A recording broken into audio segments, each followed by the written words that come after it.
ফিউচারে কি good news আসছে আর কি, আপনাদের লাইফে কি গুড নিউজ আসতে চলেছে একটু দেখব। ওকে, 8 of swords, 9 of cups and the chariot।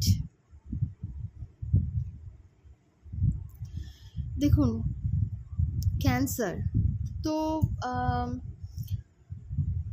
June মাসটা আপনার জন্য ইম্পর্ট্যান্ট হতে পারে এবং আগামীতে আপনি এখন এই এনার্জিতে আছেন, ঠিক আছে, একটু স্টাক ফিল করছেন, একটু নেগেটিভ চিন্তাভাবনার মধ্যে ঘিরে রয়েছেন, মাথার মধ্যে যত উল্টোপাল্টা চিন্তাভাবনা আসছে।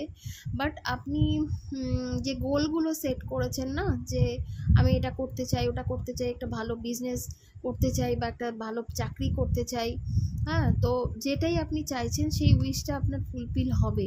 ওকে, তো আমি দেখতে পাচ্ছি যে জুন মাসটা আপনার জন্য ভীষণ ইম্পর্টেন্ট। জুন মাসে কিছু চেঞ্জেস আপনি লক্ষ্য করবেন। এছাড়াও আমি বলছি কাপস, তো 9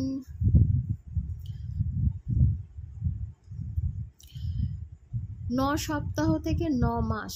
ওকে, তো 9 ইটস মিন আগস্ট সেপ্টেম্বর মাসটাও কিন্তু আপনার জন্য ইম্পর্টেন্ট। ওকে, তো 3টে মাসে আমি ইম্পর্টেন্ট বলবো। এবং না দেখুন নাম্বারের কীরকম প্রগ্রেশন আছে, দেখুন 7, এদিকে 8, এদিকে 9, তো অবশ্যই লাইফে কিছু তো মানে প্রগ্রেস আসছে, নাম্বারে প্রগ্রেস রয়েছে। এবং আমি অবশ্যই বলবো যে জুন মাস, আগস্ট মাস এবং অবশ্যই সেপ্টেম্বর মাসটাও খুব ইম্পর্টেন্ট। এবং সেই সঙ্গে